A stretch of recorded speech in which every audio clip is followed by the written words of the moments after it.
O programa Mulher Capital Brasília está especial hoje. Vamos falar um tema delicado, mas necessário. Vamos conversar com uma mãe atípica, Sandra Bacelar. Tudo bom, Sandra? Tudo bem, prazer estar aqui, viu? É uma honra estar com você aqui, porque quem conhece a história de Sandra Bacelar sabe que é uma história bonita e triste ao mesmo tempo. E árdua, né? E árdua, pesada, né? Pesada. Um caminhar bem diferente de uma mãe, vamos dizer, normal. Típica, né? Uma mãe atípica já diz tudo. Me conta um pouquinho o que é ser uma mãe atípica, Sandra. Pesaroso, sofrido, solitário e ao mesmo tempo extraordinário. Extraordinário quando você vê resultados, quando você vê a evolução ali do seu filho, quando ninguém mais acreditava no seu filho e você ficou ali acreditando, e quando você vê esse processo acontecendo, é um amor tão grande. Eu falo que ele é um amor duplicado na maternidade típica, porque quando você vira aquela mãe que você protege o bebê, e ele cresce, né, se desenvolve, e essa mãe vai relaxando ao longo dos anos. Nós não. Quanto mais eles crescem, mais a nossa proteção ela precisa ser maior. A necessidade da presença de vocês. Mais vulneráveis eles vão se tornando. E quando você fala dessa mãe atípica, você tem o Enzo, que é uma grande história na sua vida, da sua família, marcada com um processo. Você é fonoaudióloga. Sim. E aí você teve um diagnóstico. Você disse que tem 2 nascimentos do Enzo e uma morte ao mesmo tempo. Isso. Me conta, por que essa morte que você fala? Então, toda criança, quando nasce, quando a mãe engravida, né, ela idealiza, ela sonha muito com aquela maternidade. Então, você projeta muita expectativa, né, em cima daquela criança. Então, quando aquilo é tirado de você e você já não reconhece mais o que está ali na sua frente, é um luto que acontece. Você perde o seu sonho e tem uma outra realidade ali. Então, eu falo que você tem 2 caminhos. Ou você segue adiante, ou você se enterra de vez. Eu resolvi seguir adiante. Vivi meu luto no atropelo, porque não tive muito tempo, porque enquanto profissional da saúde, eu sabia que eu tinha que correr contra o tempo, começar as intervenções o mais rápido possível, porque eu sabia que aquele cérebro tinha um tempo, né, de plasticidade e eu precisava correr. Então, foi muito atropelado esse começo e muito dolorido também. Você disse que foram 8 anos, que você via o processo do seu filho chorando para ir brincar, e ele ia para uma terapia. Isso.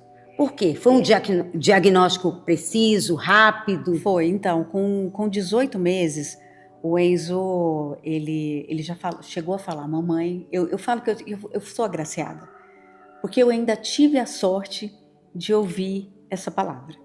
Porque tem várias outras mães que nunca ouviram e nem vão ouvir. Eu tive o privilégio de chegar a ouvir o meu filho me chamando.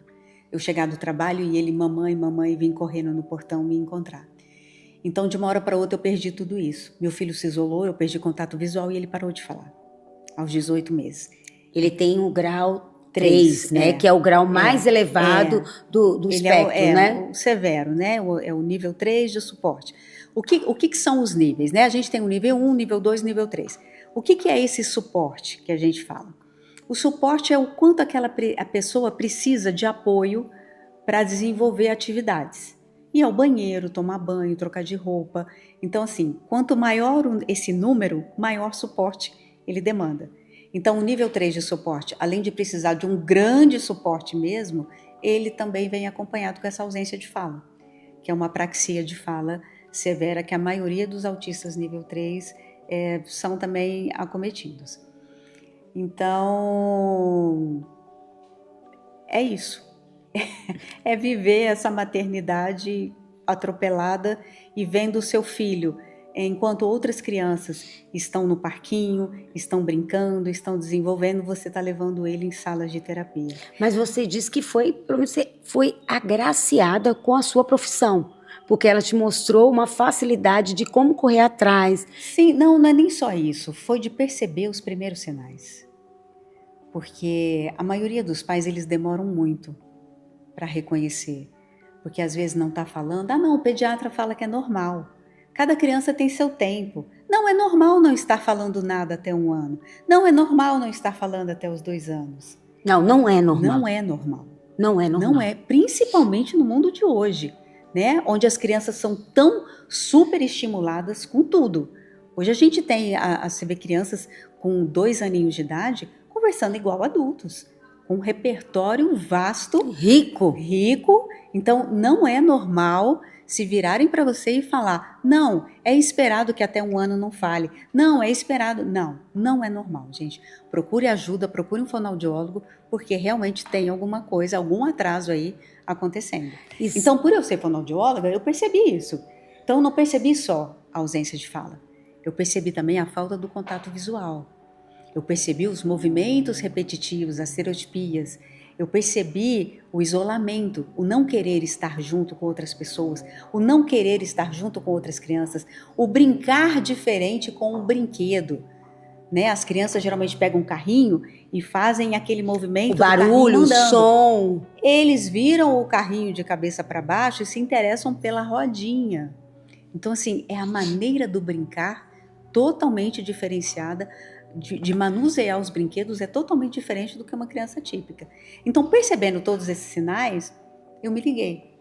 Falei, Enzo é autista. E aí eu comecei a busca. Médicos. E você passa por um primeiro processo de não validação. Não aceitação. A família não te valida. Você fala, tem alguma coisa errada. Não, você está doida. Não, é coisa da sua cabeça. Você está procurando. E você quer que seja, né? E você, no fundo, você quer que seja. E principalmente, olha que eu não tinha. O Enzo é meu único filho. Mas eu fico imaginando, para quem não tem filho, já tem outros filhos, e já acompanhou um processo de desenvolvimento e sabe como é, você vê aquela criança totalmente diferente ali, com um desenvolvimento totalmente diferente. Então, essa mãe é a primeira a falar: olha, eu estou achando que tem alguma coisa errada. Olha, mas aí ela não é validada por ninguém da família. O marido te taxa de doida, que você está vendo coisa onde não tem. Os avós também relutam demais em aceitar. Então, essa mãe, nesse primeiro momento, ela se vê muito sozinha. Muito sozinha. Então, assim, é uma dor muito solitária, porque ela sabe que tem alguma coisa errada, e ela não tem o apoio ali de ninguém, naquele momento. Eu fico olhando assim, são 15 anos, né, desse processo contínuo. E quem não tem essa oportunidade de ter diagnóstico rápido, né? Como? Sandra, você me falou que você acredita que descobrir rápido faz toda a diferença. Como descobrir rápido? Então, esse diagnóstico precoce, gente, é você estar atento aos sinais, né? Então, o que é estar atento aos sinais? O autismo, ele tem uma tríade muito específica, que é essa falta do contato visual, que é esse atraso na fala, que é esse brincar diferente, que são as estereotipias, que são esses movimentos repetitivos, né? Ou a criança, ela fica se balançando assim, ou ela encontra um objeto e ela fica correndo em volta, ou é aquela correria pela casa e que você nota que aquela correria, ela não é um brincar. É o sem fim. É uma coisa aleatória, uma corrida que você não vê sentido. E esse isolamento social, a falta de interação, o não querer interesse em outra criança. Então, tudo isso são sinais de que tem alguma coisa. Então, quando a gente fala do diagnóstico precoce e da importância disso, é porque esse cérebro ainda está em desenvolvimento. Então, com intervenções terapêuticas apropriadas, você consegue ter um ganho. O teu prognóstico ali é melhor do que você ter um diagnóstico com 15, 16 anos, com esse cérebro já praticamente formado. Então, assim, a gente fala que tem como você correr atrás de que novas conexões ali se formem e você consiga criar pontes para um maior desenvolvimento do que uma criança sem terapia nenhuma. E você teve a sorte que você vem de uma família pública. Seu esposo é uma figura pública do Distrito Federal e você vê um caminhar. Por que expor? Porque você disse para mim que não queria falar em primeiro momento com as mães atípicas. Você queria mostrar que era possível ter um filho, né, com um transtorno de espectro e que ele tinha toda a condição de viver numa sociedade. Sim. Foi esse o primeiro momento. Só que sabendo que você era de uma família pública. E isso ia chamar a atenção demais. O peso ainda é maior, né? O de expor ou não expor. Então, quando eu decidi, eu falei, não, eu vou mostrar o meu filho, eu quero mostrar para a sociedade e falar sobre o autismo, porque naquela época não se falava. A gente não via pessoas autistas Era uma na rua. vergonha, não A era? Assim, gente, era um sentimento de vergonha, eu acho que muitas de famílias incômodo. escondiam seus filhos, não só por vergonha, mas pelo fato do julgamento. Porque hoje, quando você sai na rua, ainda hoje em dia, você é julgada. A gente sofre preconceito. Então, quando as pessoas falam sobre preconceito, eu imagino como é. Não, só quem passa e só quem vive aquilo consegue A dor. conceber o que é aquilo. Então, o julgamento, então é preferível, às vezes, não sair para não sofrer esses olhares, esse julgamento. Essa mãe não dá educação para essa criança, tá aí no chão, rolando no chão, fazendo birra. Porque até então ninguém sabia aquilo, o que aquela criança tem, né? Exatamente. Aí pensa que é birra. Exatamente. Então, O julgamento. Essa mãe ela é muito julgada quando ela sai. E nem todos estão preparados psicologicamente para isso. Então, eu falo que eu também não julgo quem escondeu, ou quem esconde, ou quem não tem coragem também de sair. Porque falta preparo, né? Às vezes as pessoas também não estão amadurecidas suficiente, ou não têm também um conhecimento suficiente para lidar com isso. Mas eu falei, não, eu quero mostrar, eu quero falar sobre isso. Eu, enquanto a profissional da área de saúde, enquanto fonoaudióloga, é meu dever fazer uma conscientização sobre o autismo aqui no Distrito Federal. E eu venho fazendo isso desde então, e alcançamos várias coisas, sabe? A vaga especial É porque a gente tem que falar aqui, né? Ela é esposa do ex-deputado, ex-secretário Alírio Neto, e ele, junto com ela, começaram um trabalho, um processo de visualização desse povo, dessas pessoas. E começar a batalhar também por direitos, né, cara? Então, assim, a vaga especial. Lá atrás, quando o Enzo tinha uns 7 anos de idade, que ele estava na escola, eu cheguei na escola, tinha 2 vagas especiais, eu estacionei em uma vaga, e aí uma mãe bateu na janela do carro e falou, por que você está parando nessa vaga?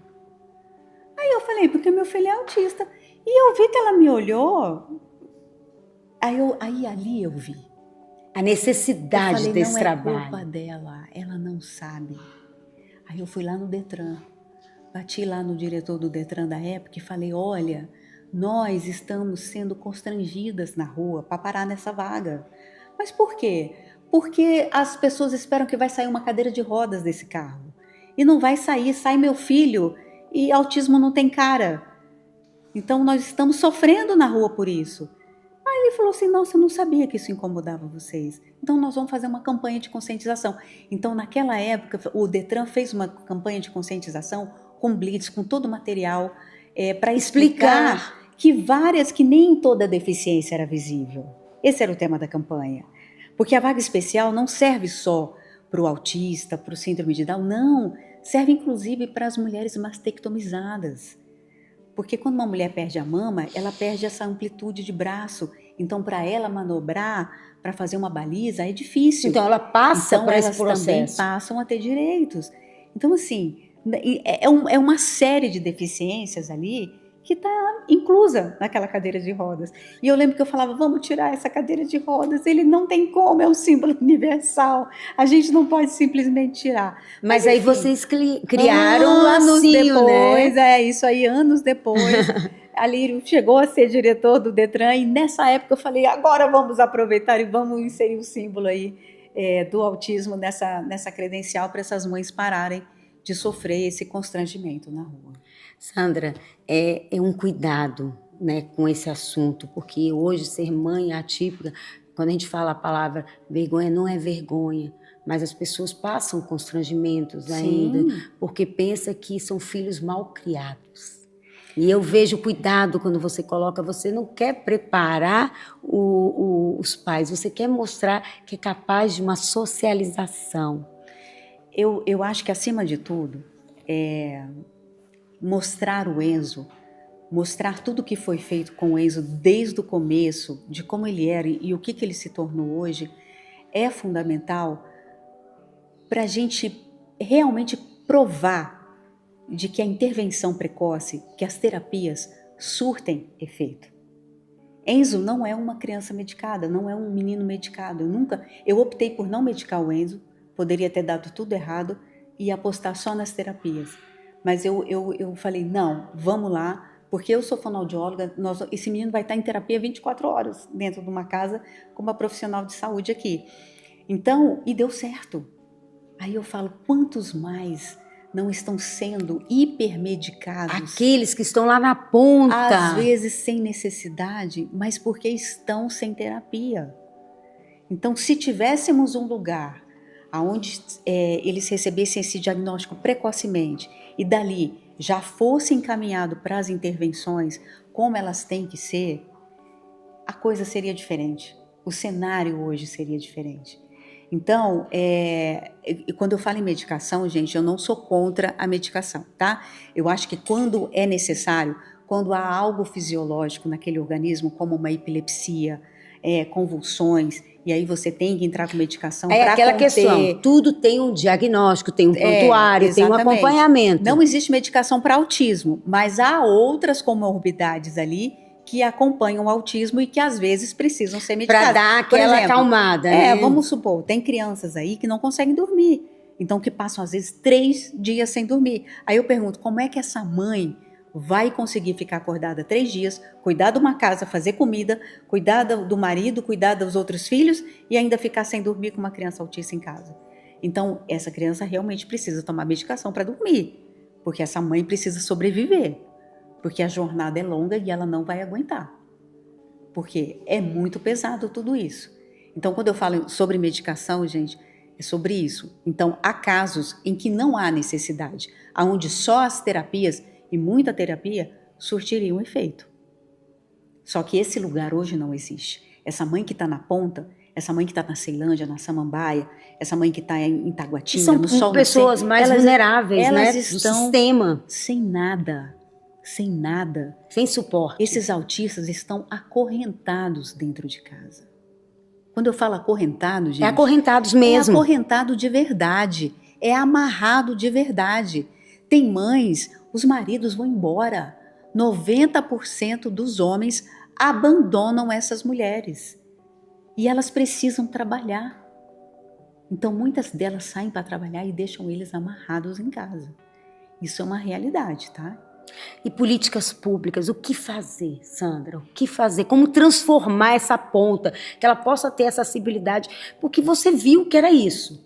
A necessidade dessas mulheres, dessas famílias, porque também tem alguns pais que estão juntos, terem acesso a essas políticas públicas. Nós precisamos urgente dos centros de terapia integradas. O que, quando eu falo integrada, é o quê? É a multidisciplinar.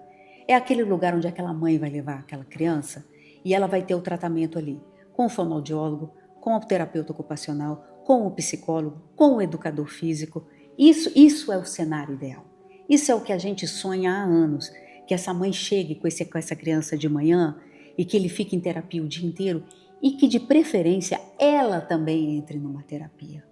Ela também seja afastada ali. Elas entram em depressão, algumas horas, né? Para ela poder descansar. Respirar. Muitas mães, e aí eu me incluo nesse rol, elas só querem entrar na caixinha do nada de vez em quando. Entrar na caixinha do nada é você entrar num lugar e ficar quieta, em silêncio. Só um momento seu. Meu marido perguntou para mim assim, o que você quer de presente do Dia das Mães? Eu falei, uma diária no hotel para ficar sozinha 24 horas, sem você e sem Enzo. Não era nem a questão de não estar com a família, é só um momento seu. Os homens não conseguem entender isso. Ele me olhou com uma cara engraçada, tipo... Né? Por quê? Porque você não quer ficar comigo. Mas não é isso.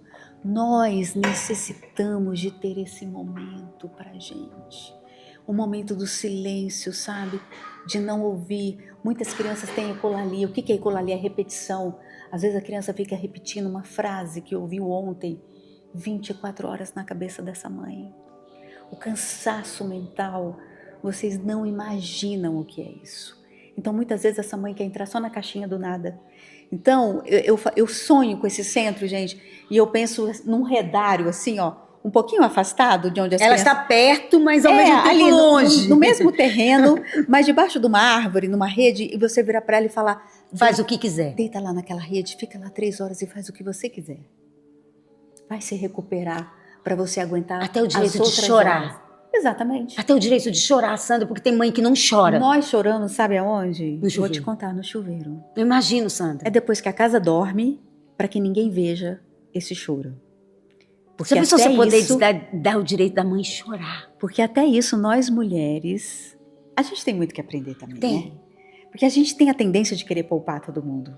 A gente tem a crença de poupar De o abraçar. homem. Não, a gente tem a tendência de querer poupar os nossos maridos. Poupar o homem, de ver o nosso sofrimento. Porque a gente sente também que eles não conseguem lidar com aquilo direito. É um sentimento muito forte que parece que eles não são preparados. Os homens são muito razão e nós emoção. Né? Isso aí é fato. Então, assim, se ele estiver chorando, ele vai falar qual é a solução, o que eu preciso fazer. E às vezes não é. Não é isso que a gente quer. Você quer só um colo, gente. A gente quer chorar. Você só quer um abraço e chorar. Entendeu? Chorar. Mas eles não, eles querem arrumar uma solução para aquele não. Eles querem resolver aquilo. E não tem. Não tem. Às vezes você quer só parar. Então esse centro seria a criação de um espaço multidisciplinar.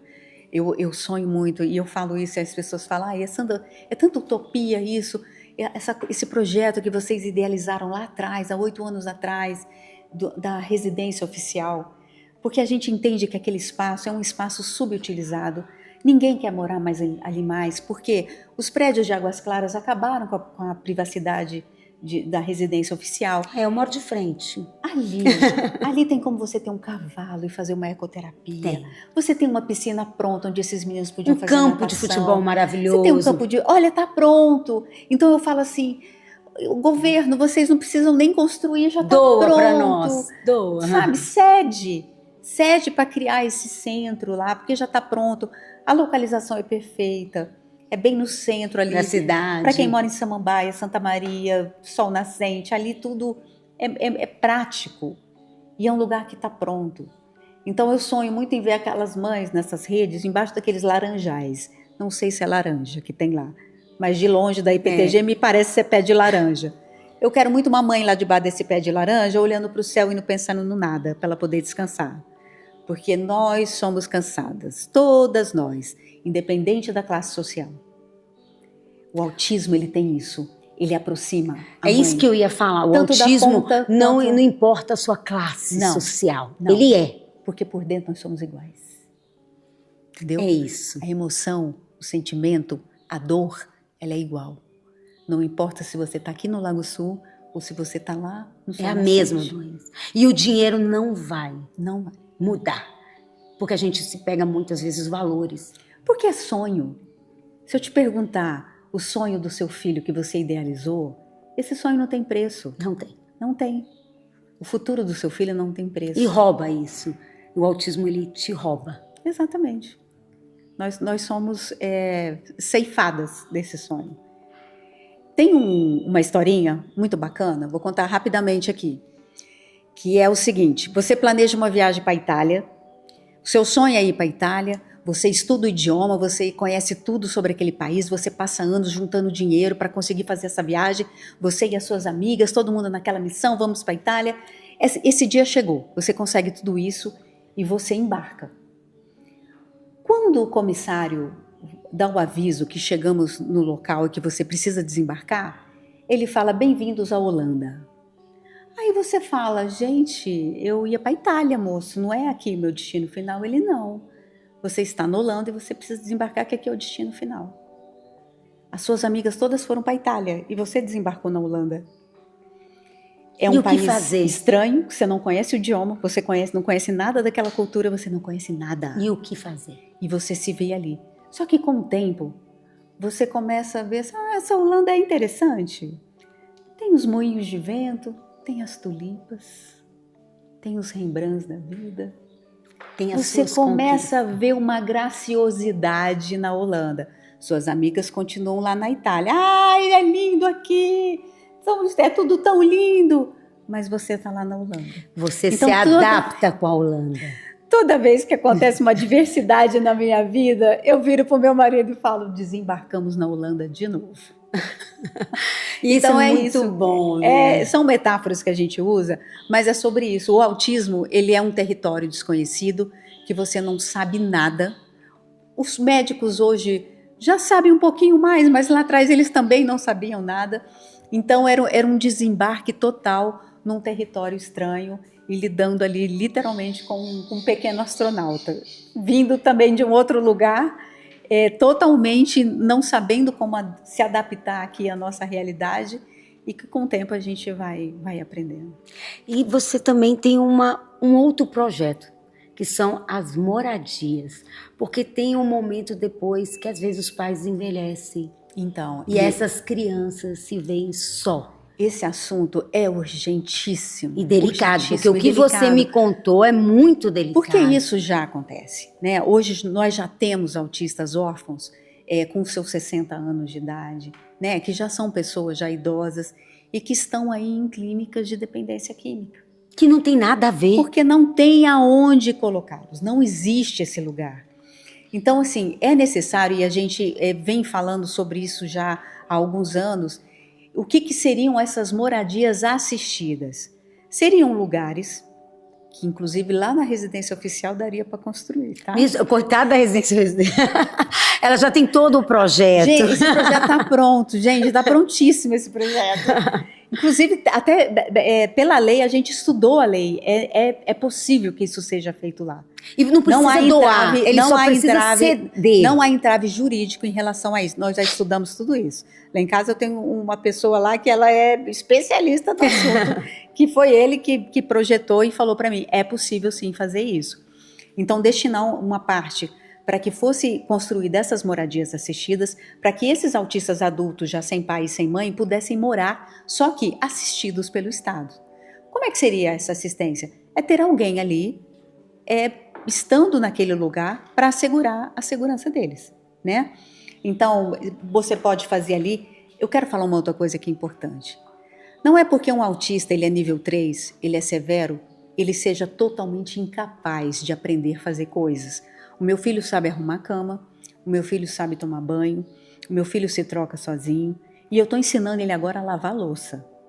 É como você falou, o diagnóstico precoce. E o diagnóstico não é uma sentença de que você vai ser um incapaz pro resto da vida. Mas aí é trabalhar isso para que ele possa desenvolver. Então, quando você é diagnosticado rápido, você já começa esse processo. Exatamente. Então, o que impediria esses adultos que estarem morando lá nesse lugar de contribuir para aquele lugar? Lavar uma louça, cuidar da manutenção, aprender a pintar uma parede, a mexer com marcenaria, limpar o jardim, fazer oficinas, limpar um jardim, cuidar do próprio espaço.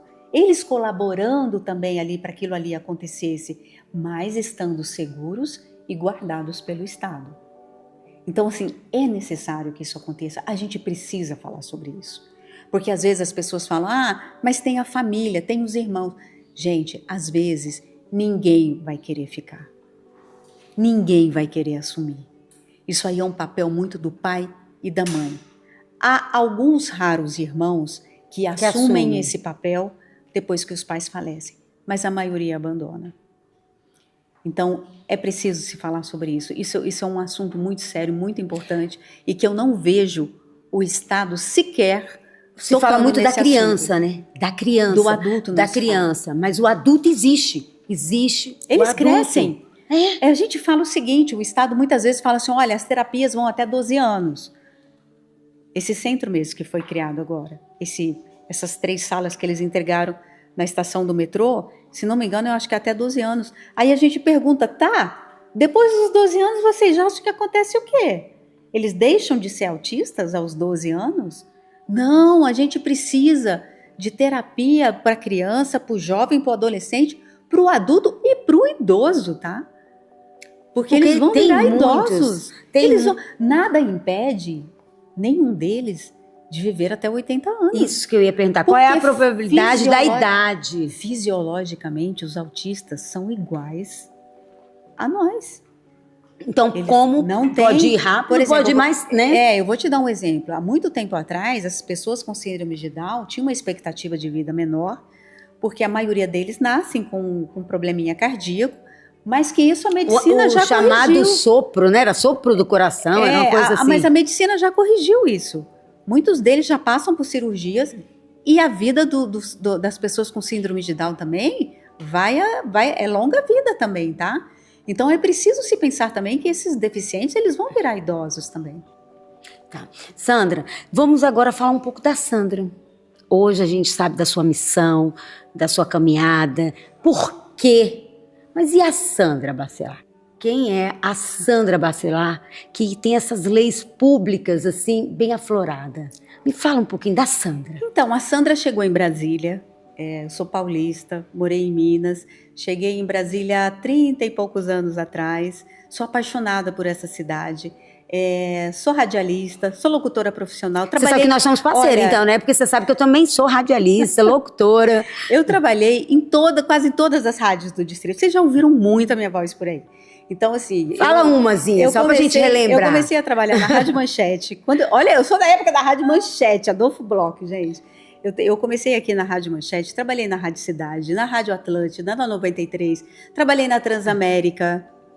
Vocês provavelmente me ouviram muito na Transamérica. Fala um pouquinho aí, algumas falinhas, pra gente lembrar. A Transamérica era aquela época da locução gritada, né? A gente gritava. Eu criei até um calo vocal por causa da gritaria que era da Transamérica, mas era alguma coisa assim, ó. Transamérica 3 e 7, começa agora mais uma Super Transa, meia hora de música direto. Eu lembro. Não, o meu marido brinca que ele é policial, né? Ele fala que ele me ouvia dentro da viatura. Aí todo mundo já sabia. Sandra, eu era agente de polícia e eu te ouvia dentro da viatura. Gente, tinha rádio dentro da viatura? Achei que era só o rádio da polícia. Ele falou, não, a gente ouvia escondido. É porque, né, para passar o tempo. E isso marcou, né, Sandra? Esse momento seu de Brasília. Sim, esse amor, essa paixão pela capital. Então, eu fui comunicadora há muito tempo e trabalhei com vários jornalistas. E aí, vendo essa necessidade, eu me apaixonei pela fonoaudiologia. Porque comunicação, tudo a ver, né? Então, quando eu fiz fonoaudiologia... Eu quis trabalhar muito com essa área de voz. Eu trabalhava muito voz. Porque quando eu trabalhava na Transamérica, eu tive um problema de nódulo, né? E eu tive que fazer um tratamento fonoaudiológico. Eu fiquei totalmente afônica, eu tive que ser afastada da locução, fui para a parte administrativa, de produção da rádio, para poder voltar para o ar. E tive que fazer um tratamento. E eu fiquei encantada com aquilo que a fonoaudióloga fez comigo. E como que a minha voz conseguiu voltar e eu acabei com esse nódulo. Então eu fiquei tão apaixonada que eu falei, acho que eu quero fazer outra faculdade. Acho que eu quero fazer isso daí agora. E fiz uma outra graduação e passei a trabalhar com voz. E aí, anos depois, me chega o Enzo de presente. Tudo tem um sentido, aí para você ver que nada é por acaso. Tudo tem um sentido, tudo tem um propósito. E tudo tem Deus seu propósito. prepara tudo assim ao seu tempo. E a Sandra vem agora com a vida pública. Né, Sandra? Você é uma pré-candidata. Então, há uns 6 meses, pessoas chegaram até mim e conversaram muito, falando, olha, você não acha que você já bateu num certo ponto aí de desenvolvimento com o Enzo já fez 15 anos, será que já não bateu no teto? Será que já não está na hora de dar um passo maior? Será que essa visibilidade mesmo da causa da deficiência não precisa ser protagonizada agora por uma mãe? Que conhece? Você não acha, e uma frase me marcou muito, você não acha que a pauta da deficiência ela precisa deixar de ser sazonal e passe a ser prioridade na casa? Foi forte. Por quê? Quando chega o mês de abril, autismo, autismo, autismo, autismo, autismo. Chega o mês da síndrome de Down, a casa para falar sobre síndrome de Down, sessão solene, audiência pública. E o resto do ano? E cadê a ação? Nada. Então, eles não vivem só nesse mês de abril. Um autista, ele vive um ano, 365 dias do ano. Então, são 365 dias que o Estado teria que estar debatendo e discutindo políticas públicas para esse público. E não só no mês de abril, porque é o que a gente sente. Se fala muito no mês de abril e no resto fica omisso a história. Então, essa necessidade de estar lá dentro e estar falando, olha, eles estão aqui e eles precisam de política pública diária. Eu gosto quando você fala assim, eles estão aqui, eles existem. Eles existem. A sociedade tem que entender que existe. Há muito tempo eu falo uma coisa, participando de audiências públicas, de sessões solenes. Eu lembro que há muitos anos atrás aconteceu um incidente em Brasília envolvendo uma escola pública e eu virei para a secretária de saúde, de educação na época e falei: não adianta tentar empurrá-los para debaixo do tapete. E ela se assustou com essa fala sua? Eles vão vir em maior quantidade, cada vez mais. Vocês não vão conseguir se vocês não começarem a capacitar de verdade esses profissionais. Vai colapsar. E nós chegamos agora do jeito que está. Mas agora é o momento da união. É o momento dessas mães se juntarem, acreditar no projeto, porque é necessário, é uma necessidade da ponta. Eu digo assim, porque graças a Deus você tem condições, mas é aquele da ponta. Sim, e eu estou aqui aquele por causa da ponta. disso. E aquele exatamente. da ponta? Eu não precisava estar aqui. Eu não teria essa necessidade se a minha consciência não gritasse tanto, né? Se o meu amor e a minha compaixão pelo próximo não fosse tão grande. Porque seria muito fácil para mim, meu filho fez 15 anos, tá ótimo, vou me aposentar e vou viver minha vida, vou curtir minha vida. Já tá próximo. Né? Estamos aí já na aposentadoria. Só que como é que eu ponho a cabeça no travesseiro e consigo dormir com as milhares de mães que me procuram nas redes sociais, com o filho trancado em casa? O pouco que elas têm, às vezes, é o pouco de informação que a gente passa pela internet, pela rede social. Para que as mães que vivem estratégias isso. que a gente usa para driblar, às vezes, uma crise. Eu ensinei há uns anos atrás a driblar, quando eles entram na adolescência, outras questões vão surgindo. Os meninos vão começando a ter ereções involuntárias. Como é que essa mãe consegue lidar com isso? Então, assim, uma vez eu ensinei a estratégia de gelo. Falei, olha, na hora que acontecer, se estiver num lugar público, aquilo não pode acontecer naquele momento, pega uma pedrinha de gelo e vai tocando em várias... Então, eu já fiz isso demonstrando num vídeo com meu filho. Acho que eu não mostrei, né? A parte. Mas mostrei o meu filho tendo um surto. Esse vídeo está gravado, está no meu Instagram. E eu contendo ele e eu mostrando para elas como é que eu fazia na prática. Então, assim, e várias mães depois me deram feedback. Fiz o gelo e funcionou. Obrigada. Eu consegui conter a crise com a estratégia do gelo que você passou. Então, assim... É pouco. A gente às vezes acha que é pouco, mas para quem está lá na ponta é muito. É muito grande. Uma frase que eu falo pode mudar a vida de alguém que está lá do outro lado. Um momento de saber que tem outra mãe passando por aqui. Exatamente. Um ensinamento que você dá aqui que parece bobo para quem está aqui do lado de cá, mas aquilo pode ser tudo para aquela mãe naquele momento, é o que ela está precisando naquela hora. Queria que você falasse uma palavra da Sandra Bacelar antes do Enzo. Cara, corajosa. Eu sempre fui uma pessoa muito corajosa, assim, eu nunca tive medo das coisas, saí de casa muito cedo, fui enfrentar a vida muito cedo, comecei a trabalhar com 16 anos. Eu sou técnica em mineração também, gente. Olha! Meu primeiro emprego foi na Vale do Rio Doce, eu tinha 17 anos de idade e trabalhando, assim, numa usina com beneficiamento de minério. Então, assim, eu sempre fui uma pessoa muito curiosa, muito afoita em querer viver a vida, sabe? Eu tinha muita vontade de viver e muita vontade de experimentar muitas coisas. Então, é coragem. Eu sempre fui uma pessoa muito corajosa. E depois do Enzo? Amor. É um amor que ultrapassa. Eu acho que se as pessoas... O amor atípico, ele é diferente do amor materno. Porque ele vai além. Porque é além de você, sabe? Por causa dessas coisas todas que eu já expus aqui, dessa preocupação, desse medo. Então, ele vai além. Ele vai além. Sandra, eu quero te agradecer por esse momento. Obrigada, você. Por contar a sua vida, né? Porque a sua vida é muito aberta. Depois Sim, do Enzo, ela passou a ser um livro aberto. Eu falo que é um livro aberto que não tem nem capa, que o Enzo arrancou.